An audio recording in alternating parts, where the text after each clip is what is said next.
Bueno, buenas noches a todos. Quería también dar la bienvenida a Leo. Gracias por su visita. Nos está ayudando a él con el sonido aquí, a nosotros. Pero las puertas están abiertas. Usted tiene su iglesia. Dios bendiga también su iglesia. Pero el día que quiera venir a estar con nosotros, es muy bienvenido a nuestro medio. Que te bendiga. Hoy vamos a estar meditando la palabra del Señor sobre cómo actuamos según las cosas que hacemos. ¿Qué quiere decir? Todas las cosas que hacemos, hay dos maneras de hacerlo: carnal o espiritualmente. ¿Qué somos? ¿Cristianos carnales o espirituales? Es básicamente lo que vamos a estar meditando a día de hoy. Al final del libro de Josué, pues hay un texto que me hizo meditar mucho en eso, de cómo vivir guiado por el Espíritu Santo una vida plena y abundante. Es lo que es el ejemplo del libro de Josué. Ahora bien, vamos a ver la diferencia de los hermanos carnales y espirituales. La tierra prometida, muchos piensan que es el símbolo del cielo, ¿no? Pero la verdad no lo es, porque en la tierra prometida hubo derrotas, la tierra prometida hubo engaños, la tierra prometida hubo pecado. Son cosas que no van a pasar en el cielo. Entonces, ¿de qué es el símbolo de la tierra prometida entonces, pastor? Pues de eso, de una vida guiada por Dios, una vida plena, una vida y abundancia, como dice el Señor. Y en la invitación siempre está, la promesa siempre está. Nos toca entrar en esa tierra para vivir en ese lugar, lugar de reposo. Y en Hebreos, en el Nuevo Testamento, dice: todavía hoy, aún queda un reposo para el pueblo de Dios. Aún queda ese lugar para ti, aún queda esa promesa de Dios para que tú puedas entrar en esa presencia de Dios y vivir allí. Pero somos nosotros el que muchas veces nos resistimos de disfrutar esa presencia del Señor. Acompáñenme por favor la lectura en Josué 22, de 1 a 6.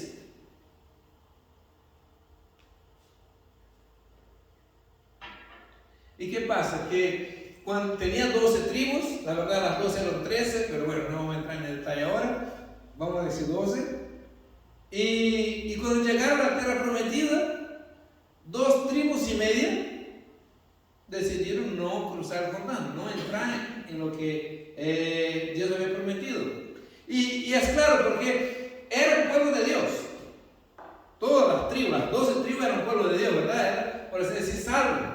Cruzaron el Mar Rojo, comieron del maná todas las 12 tribus, vivieron 40 años en el desierto, recibieron los mandamientos de Dios igualmente todas las 12 tribus. Todos eran, por así decir, salvos, eran hermanos, eran cristianos. Pero 2 tribus decidió no entrar en la promesa de Dios. Aún se nos salva. Aunque tú seas salvo, puedes estar viviendo carnalmente y no disfrutando las bendiciones de Dios en tu vida. Eso es lo que es la preocupación y lo que quiero compartir con ustedes en este texto hoy. No te quedes a la margen del Jordán. Cruza el Jordán y entra en la voluntad de Dios. Entra en la presencia de Dios. Entra en las cosas que Dios preparó para ti de antemano. Porque si vives carnalmente, vas a vivir en lo ámbito natural. Nunca vas a estar viviendo lo sobrenatural en tu vida, porque tú decidiste estar fuera. Pero Dios esa tarde hoy quiere hacerte una invitación: atrévete a cruzar el Jordán. A lo mejor en el primero paso, cuando te mojas los pies, comienzas a ver que se abren sobrenaturalmente las puertas delante de ti. Y Dios te hace vivir milagro tras milagro, porque te atreviste a entrar en el reposo de Dios. Josué 22, de 1 a 6. Dice: entonces Josué llamó los rubenitas, los gaditas y la media tribu de Manasés y les dijo: vosotros habéis guardado todo lo que Moisés, siervo de Jehová, os mandó, y habéis obedecido mi voz en todo lo que os he mandado. No habéis abandonado a vuestros hermanos en ese largo tiempo, 13 años fue la conquista, hasta el día de hoy, sino que os habéis cuidado de guardar los mandamientos de Jehová vuestro Dios. Ahora pues, Jehová vuestro Dios ha dado reposo a vuestros hermanos como les había prometido. Volved, regresad a vuestras tiendas en la tierra de las posesiones de Moisés, siervo de Jehová, os dio del otro lado del Jordán. Solamente que con diligencia cuidéis de cumplir el mandamiento y la ley de Moisés, siervo de Jehová. Os ordenó que améis a Jehová vuestro Dios y andéis en todos sus caminos y guardéis sus mandamientos, los sigáis y los sirváis con todo vuestro corazón y con toda vuestra alma. Josué los bendijo y los despidió y ellos fueron a sus tiendas. Ahora, mi pregunta es, ¿por qué está viviendo el pueblo de Dios en ese momento? Acabaron de conquistar todo lo que Dios les había prometido. Y hay dos tribus y que Josué tiene que despedirles. Dice, vaya donde tú habías decidido. Porque antes de cruzar el Jordán, Rubén, Gad y media tribu de Manasés dijeron a Moisés, mira Moisés, nosotros somos tribu ganadera, ¿saben? Y aquí tienen unas planicies, wow, que está de maravilla. Mi ganado, mi vaquita se va a poner aquí a comer pasto, a ponerse gorda que no veas. Ya verán cómo aquí me voy a prosperar. Y aquí iré bien. Y ¿sabes qué? Está muy lindo la voluntad de Dios y eso es muy bonito y alaba a Dios por sus promesas, pero aquí estoy bien. No vamos a cruzar el Jordán. Les ayudamos, ¿no? Vamos allá, les ayudamos, conquisten todo lo que quieran, pero nosotros queremos quedar aquí afuera. Y eso es la terrible decisión que toman muchos hermanos cristianos de vivir carnalmente, de vivir fuera de la voluntad de Dios. Está todo bien, está todo muy bonito, la salvación es muy lindo, eso de vivir en el Espíritu está muy bien, pero eso es para los pastores y para los no sé qué, no sé cuánto. Yo me sigo haciendo mis cositas, me voy de vez en cuando allí, hasta ayuda allá si hace falta, pero no quiero vivir aquí, yo quiero vivir del otro lado. Y esa es la terrible decisión que toma muchos cristianos. Versículo 1, llamó a las tribus porque ella había decidido quedar fuera. Llegaron después de que Moisés derrotara a los reyes de aquella tierra. Antes de Canaán, 2 tribus y media de Rubén y Gad, media tribu de Manasés, han decidido quedar allí porque era tierra buena para ganado. Han escogido por la vista, no por lo que guía el Señor. Hermanos, aprendamos a abrir nuestros ojos espirituales y seguir lo que Dios pone para nosotros. Hoy, en una mención aquí en la oración, me recordaba de cuando Pedro dijo al Señor, Jesús, Señor, no te vayas allá a Jerusalén. Pedro estaba mirando con los ojos naturales, no te conviene, Señor, ahí te va a agarrar, te va a matar, te va a golpear. ¿Qué dijo Jesús? Apártate de mí, Satanás. Apártate de mí. Si Jesús hubiera hecho caso a Pedro, no estaremos salvos, ¿no? ¿Verdad? Si Jesús hubiera hecho otro camino, muchas veces actuamos así, vemos con nuestros ojos, pero Dios dice, mis pensamientos son más altos que los vuestros. Aprende a mirar las cosas espiritualmente, no por los ojos, sino por la vista que tenemos en el Señor. No es la primera vez que pasó eso, ¿eh? No sé si recuerdan la historia, hay 2 veces que había pasado eso antes. Cuando Abraham y Lot, los pastores, discutían por el espacio, Abraham dijo a Lot que eligiera dónde ir, y él miró y ¿sabe dónde miró? Uy, mira allá abajo, tiene una planicie hermosa ahí al lado de Sodoma y Gomorra. ¿Sabes qué? Me voy a estar buenísimo allí. Me voy para allá. Y Abraham fue para el otro lado. ¿Sabes qué? Dios le bendijo a Abraham. Y la historia de Lot la conocemos. Lo que tuvo que después Abraham venía rescatado y fue un lío, Dios destruyó la ciudad y se acercaba cada vez más al pecado. Cuidado, hermano, que muchas veces cuando no queremos estar en la voluntad de Dios, Cuando se estaba acercando al pecado, a lo mejor no pecaste todavía, pero lo estás mirando y ¡ay, qué bueno! Y dice que el árbol del conocimiento del bien y del mal, ¿sabe qué característica tenía? Era agradable a los ojos. Uy, qué bonito que está ese fruto. Me voy y seguro que ella va a pasar allí. Es bonito, ¿ah? Bueno, no lo puedo tocar. Y pasaba otro día y cada vez estaba acercando, y así fue Lot. Cada vez acercando, miró la planicie de Sodoma y Gomorra y por allí fue. También pasó con Jacob, cuando decidió que la tierra de Siquem era un buen lugar para los negocios. Ay, hermano, qué mal cuando decidimos que me va y viene económicamente aquí y eso es lo que quiero. Y Lot, pasó con Lot, ahora vamos a ver con Jacob. Y también pasó con los rubenitas y gaditas y media tribu de Manasés.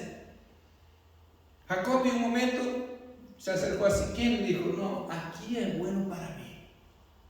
Pero Dios le había mandado: retorna a Betel. Y él, en vez de a Betel, dijo: Siquem está de maravilla, aquí estoy haciendo un negocio, me estoy enriqueciendo, me estoy forrando aquí en ese lugar, y me voy a quedar. Y Dios dice: vuelve a Betel. Allá donde hiciste un altar, vuelve a Betel y allá edifica el lugar para mí, me alaba y ahí estará mi presencia. Y dijo: Siquem está de maravilla. ¿Sabe qué pasó? El príncipe de Siquem, que se llamaba Siquem, su padre, el rey de Siquem era Hamor, mira cómo era, de caprichoso. Nosotros decimos que nuestros hijos muchas veces son, ¿cómo es la palabra? Que los mimamos en portugués, que los ¿cómo se llama? Que lo consentimos mucho. Bueno, en ese lugar el rey de Siquem se llamaba Hamor, y la ciudad pues puso el nombre de su hijo. Imagina el rey de Siquem que vivía en Siquem, el príncipe de Siquem hacía lo que quería en aquel lugar, y ese muchacho pues se miró que como crees una hija de Jacob. Y miró, dijo: qué guapa. Dice que se enamoró perdidamente de ella. Suele pasar, ¿eh? Se enamoró perdidamente de ella. Y un día va y se acuesta con ella. ¿Y sabe qué pasa? Que se acuesta con ella, dijo que ya no la quería ver más. También suele pasar muchas veces, ¿eh? No te sorprenda. El amor se esfuma así. Y al final, pues el padre va y cuenta eso a Jacob, y Jacob pues en sus cosas pues estaba centrado en sí mismo, en sus negocios, y quería dejar eso como que, bueno, vamos a dejar eso medio que aquí entre nosotros y no podemos perder ese negocio, ese trabajo, dejémoslo así. Y dos de sus hijos pues dijeron: no, eso no se va a quedar así. Dijeron que si el muchacho podía casar con la hija, se circuncidaran todos los hombres de la ciudad. Se circuncidaron, y en el segundo día, donde tenía más dolor y fiebre, entraron dos en la ciudad y mataron a todos los hombres. Si Jacob hubiera ido a Betel y no hubiera quedado mirando sus negocios, hubiera evitado la muerte de un montón de gente y un montón de problemas. Y Dios después se levantó toda la ciudad para ir en contra de él, la ciudad de alrededor, y Dios tuvo que intervenir, salvar a Jacob del lío que se había metido. Cuando nosotros comenzamos a mirar con los ojos solamente los negocios y no vemos la voluntad de Dios, las consecuencias son terribles en nuestra vida. Le miraron lo bueno que les iría económicamente, pero no buscaron la guía de Dios.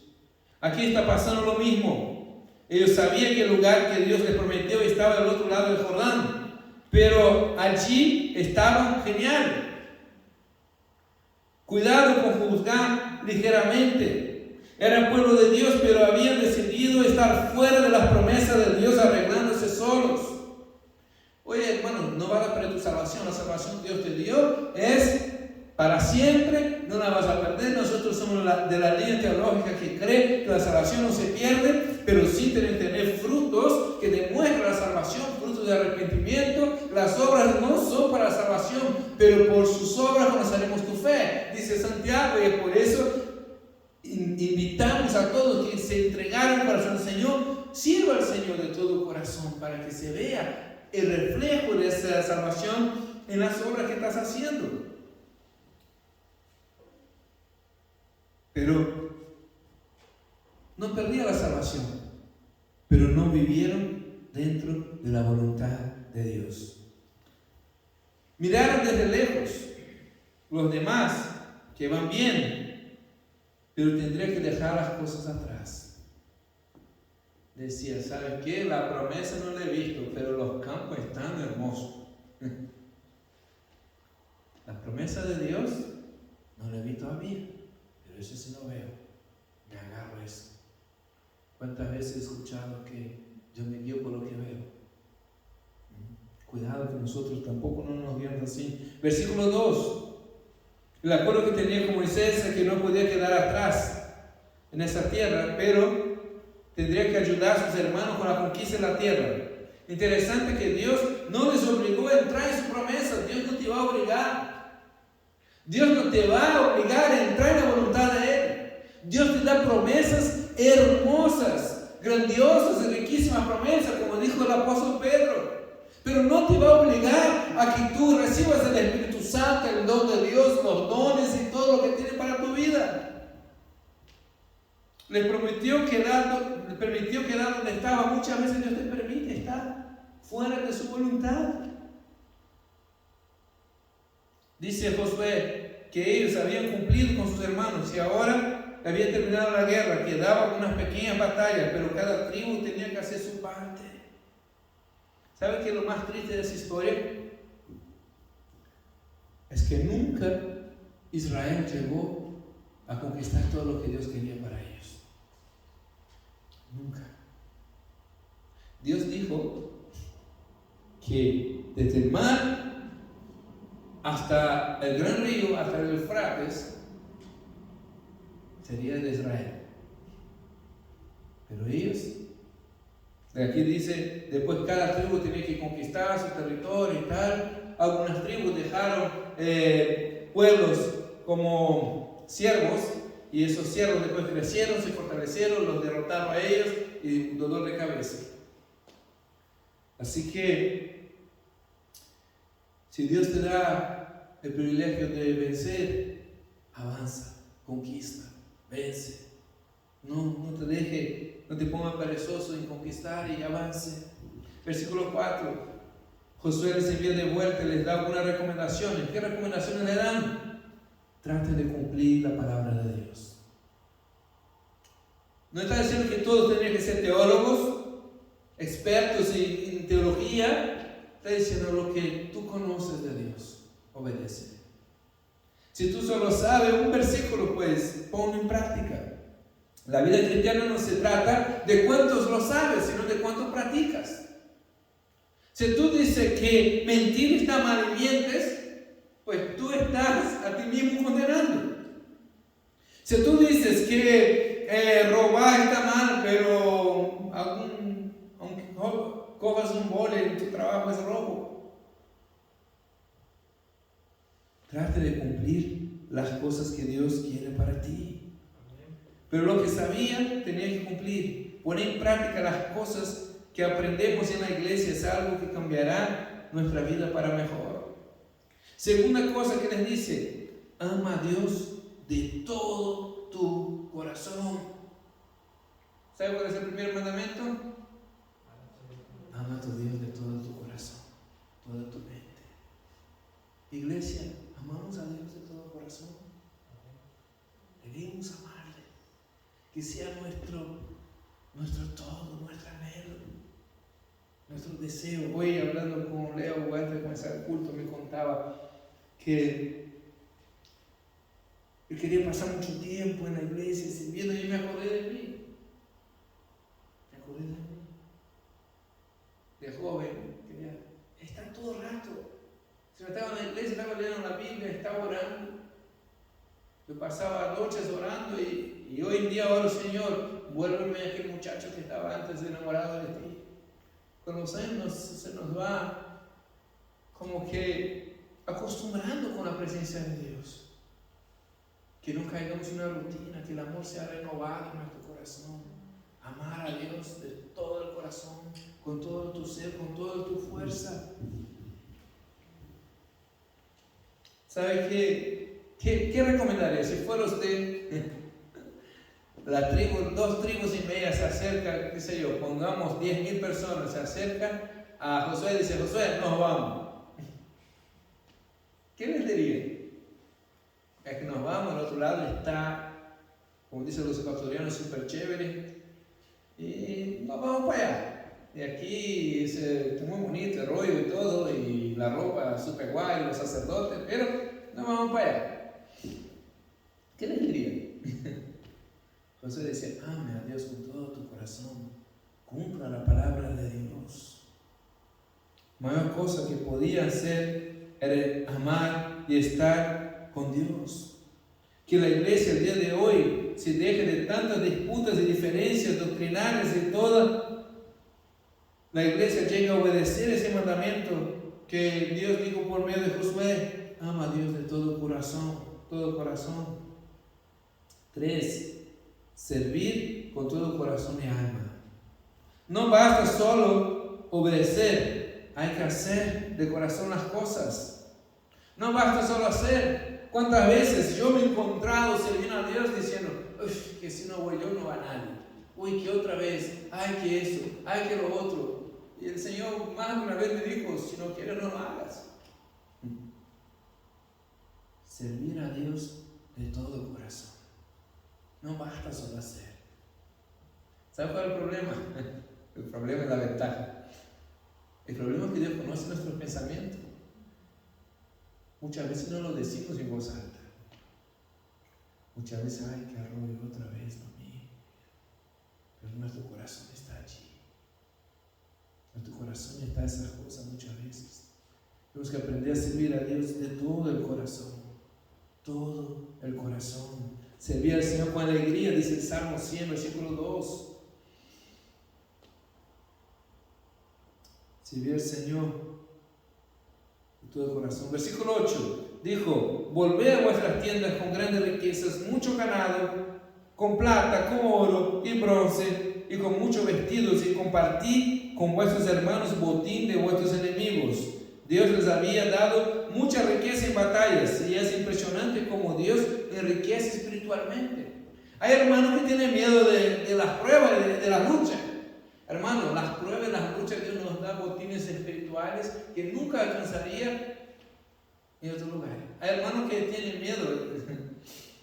Hay una época en Brasil que la gente dejó de venir a la iglesia porque comenzó a manifestar a personas con demonios allá. Y uno tenía miedo que les contaba las cosas que hacía, entonces ya no venía a la iglesia. Y no tenemos que tener miedo. Dios es poderoso, Dios nos da autoridad y poder. ¿Sabe que cuando Jesús envió los 70, dijo: no te sorprenda que los demonios se sujetan, porque es lo normal. Sorprenda que tu nombre, gócense que tu nombre está escrito en el libro de la vida. ¿Sabe? La salvación viene con muchas cosas. Y una de ellas es la autoridad espiritual. Pero aquí pone un principio que también lo utilizó David. Los que fueran a la guerra debían repartir el botín con los que se quedaron. Algunos quedaron protegiendo a sus familias, sembrando, cosechando, y eso debía recibir también recompensa. Algunas veces no se puede ir. Algunos se pueden ir, otros se quedan. Ese ejemplo está bueno de aplicar en las misiones. Hoy vimos vídeos y fotos de hermanos que están en Guinea-Bissau, y nosotros podemos colaborar con ellos económicamente estando aquí. Nosotros somos una iglesia pequeñita y allá tiene como 400 niños la escuelita dominical. Aquí oramos con 2 y estamos felices, ellos con 400. Pero Dios no es deudor de nadie. Dios no es deudor de nadie, lo vuelvo a repetir. Cuando nosotros invertimos en las misiones, tenemos bendiciones espirituales sobre nuestras vidas por haber hecho eso. Porque Dios manda repartir a aquellos que están allá, hablando espiritualmente, con los que están acá. Dios tiene cosas para tu vida porque has puesto, has enviado, has orado. Algunas veces no se puede ir a la India, China o África, pero te quedas dando soporte a esos que fueron. Participa económicamente, con oración, cubrieron su vida. Los que quieran también reciben bendiciones de parte de Dios. Pero la historia sigue. Después se fueron las 2,5 tribus. Versículo 10 hasta el 14.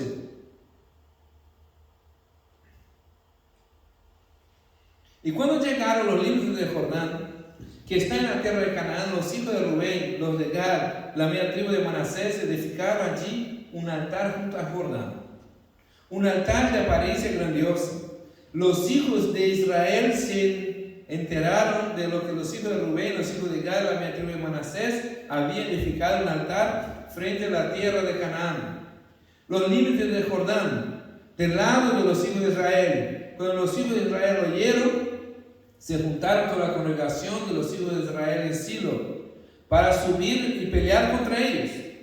Pero antes enviaron a los hijos de Israel a los hijos de Rubén, los hijos de Gad, la media tribu de Manasés, a la tierra de Galaad, y Fines, hijo del sacerdote Eleazar, y a 10 príncipes con él, y los príncipes de cada casa paterna de toda tribu de Israel, cada uno de los cuales era jefe de la casa de su padre entre los millares de Israel. Hicieron un altar para ellos, pero ese Deuteronomio 12 estaba prohibido. Dios dijo: donde escojo un lugar, allí va a ser, allí estará mi presencia, allí estará mi nombre, allí tienen que ir. ¿Sabe qué estaba diciendo Rubén, Gad, de la media tribu de Manasés? Nosotros vamos a estar donde nos conviene y vamos a servir a Dios como nos parece a nosotros. Ustedes allá con su rollo y yo voy a servir a Dios a mi manera. Y eso era lo que estaba pasando en ese momento.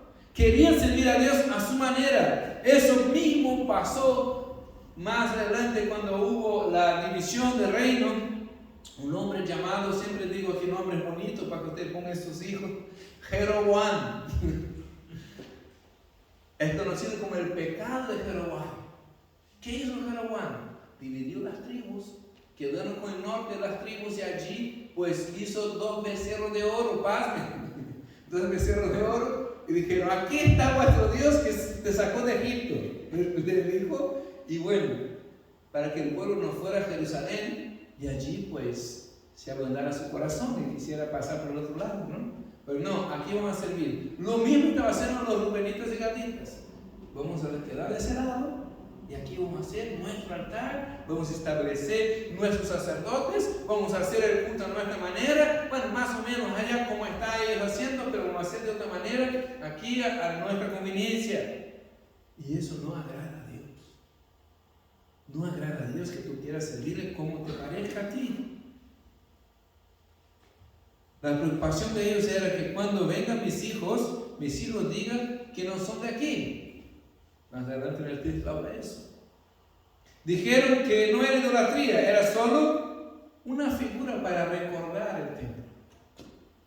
No es una idolatría, es una figura que me ayuda a concentrarme y orar. Y bueno, la pregunta era: si quería que sus hijos no fueran vistos como de afuera, ¿por qué no quedaron dentro? Van a pensar cuando vaya a la iglesia que mis hijos son raros y no.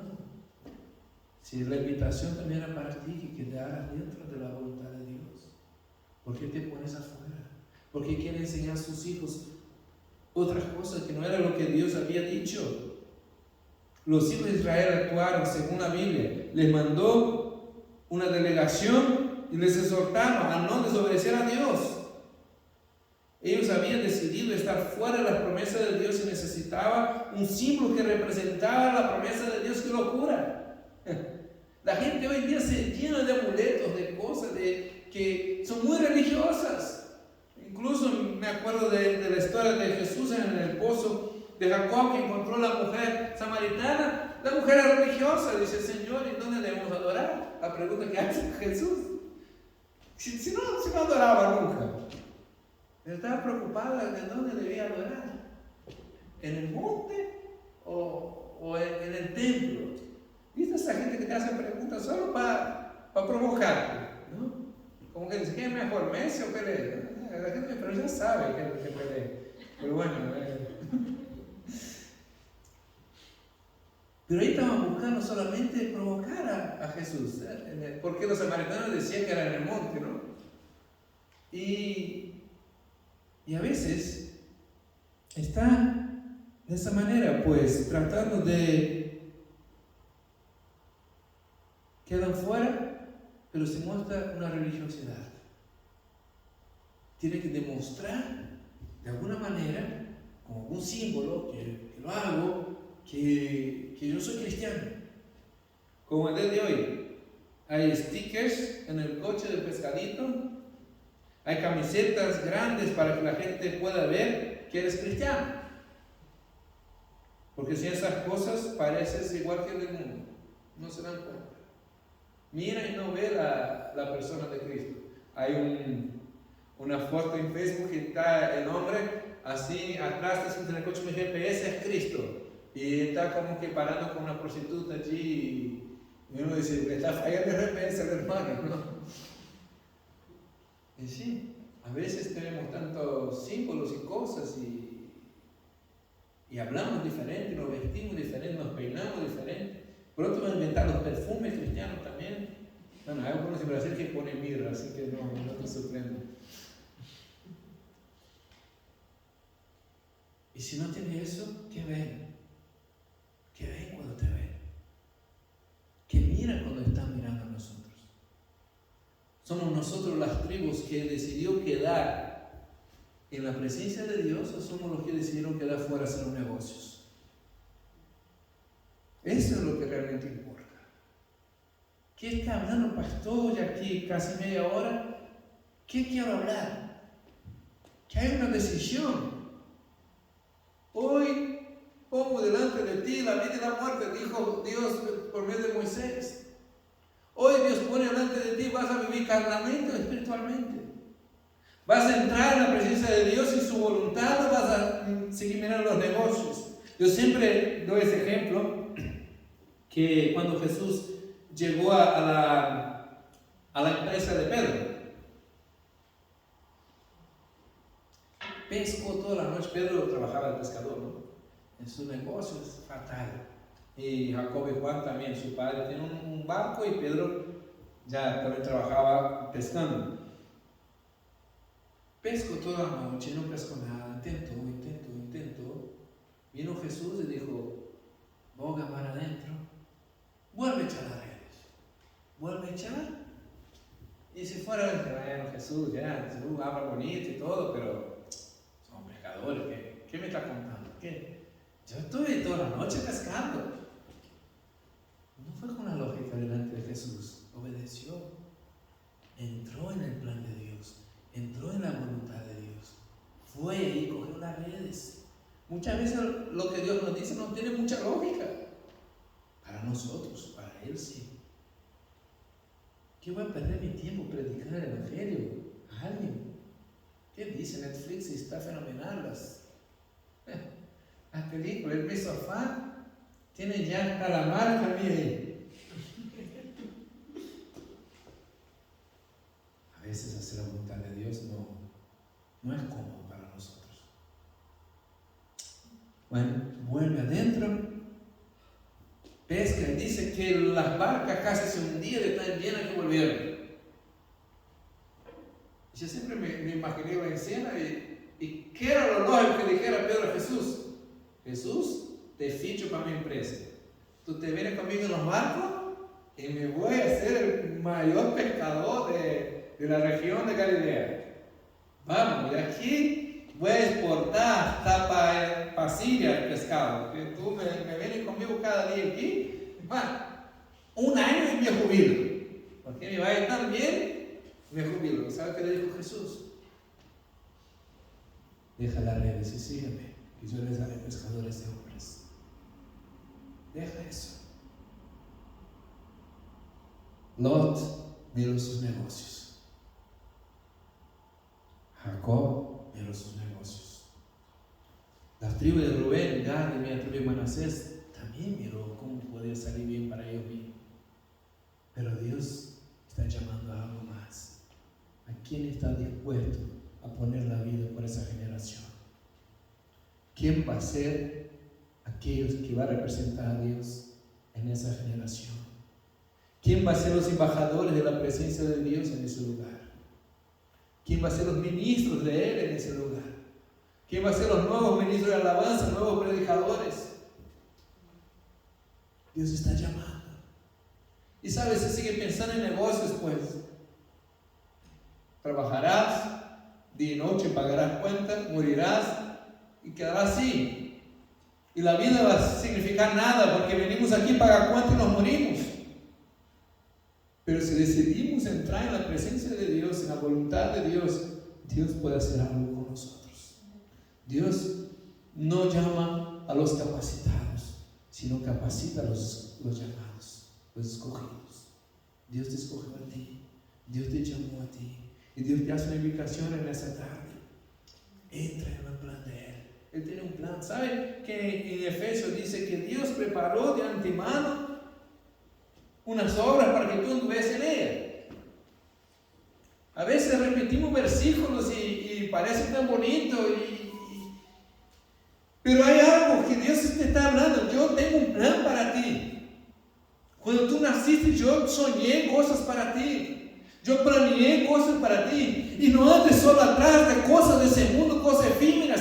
Piensa en la eternidad. Trabaja para la eternidad. Obra para las cosas de Dios, porque Él te va a bendecir. Vive las cosas poderosas y gloriosas de Dios, o vive para pagar tus cuentas hasta morir. Es la decisión. Trabajar, pagar. Oye, tenemos que trabajar y pagar las cuentas. No estoy diciendo que no paguemos. Después nos va a decir, el pastor dijo que no. Después me traigo a mi casa y ahí me agarro. No.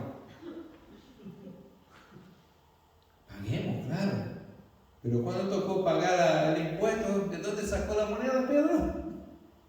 De la boca del pez. El Señor está contigo. Si te atreves a vivir de manera sobrenatural, vas a vivir sobrenaturalmente. Si te atreves a entrar en el plan de Él, ¿saben? Somos una iglesia pequeña. Jesús se quedó con 12 y uno era traidor. Se le fue 5,000 en un solo día, hombres, y contamos mujeres y niños, ya casi 20,000. Dice, Jesús era un desastre de predicador. Se le fue casi 20,000 personas a la iglesia en un día. Y a los 12 que le quedó le dijo, si ustedes quieren venir, ahí está el caminito todavía. Y uno de ellos dice, no diremos, Señor, solo tú tienes palabra de vida. Y aún de esos 12, uno era traidor. Uno no tenía fe. El Tomás dijo, si no veo, no creo. El otro era impulsivo. El otro era traidor. Bueno, y así por adelante. Natanael era religioso. Y así se vamos a cada uno. Pero Dios revolucionó el mundo con esos 11 hombres. Revolucionó el mundo. Cuando Pablo llegaba a la ciudad, decía, aquí viene ese que trastornó todo el mundo. Porque atrevieron a vivir lo sobrenatural de Dios. Les hago una invitación. No hay jóvenes y no hay viejos. Caleb, con 80 años, dijo, la montaña, elige lo que tú quieras. Yo como Caleb diría, la chocita y una playa ahí, oh, se ve de maravilla. Caleb dijo, no, la montaña los gigantes, que esos jóvenes están muy flojos, voy a derrumbarlo yo. Tenía una hija hermosa, se ve que prometió las hijas y hasta el otro fue a pelear con gigantes. ¿Qué vamos a hacer? Moisés con 80 años comenzó. Con 40 aún estaba matando egipcios y escapando. Con 80 decía, ahora sí, Moisés, ahora puedo hacer algo contigo. Abraham, la promesa que vino, 84. No era demasiado viejo, no era demasiado joven. Dios con un niño de 8 años hizo una revolución en Israel con el rey Josías.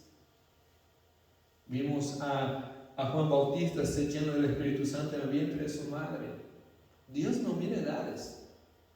Dios no mira edades. Dios quiere usarte. En conclusión, voy a pedir ya, supongo que Selina, que me acompañe. Hay dos tipos de cristianos. Ambos son salvos. Los que viven lo sobrenatural de Dios y los que viven carnalmente. Un espiritual que ha entrado en el reposo del Señor, el otro carnal que lleva su vida a su manera. A lo mejor pelea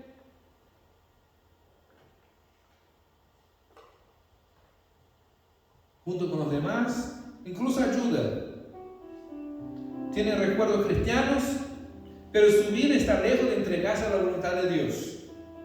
Aprendemos a amar al Señor de todo el corazón, como Josué nos recomendó. Ame a Dios, sirva de todo el corazón. Que Dios esta tarde nos ayude a escoger. ¿Voy a ser carnal o espiritual? ¿Voy a entrar a la voluntad de Dios? ¿O voy a hacer las cosas a mi manera? Escoge tú hoy.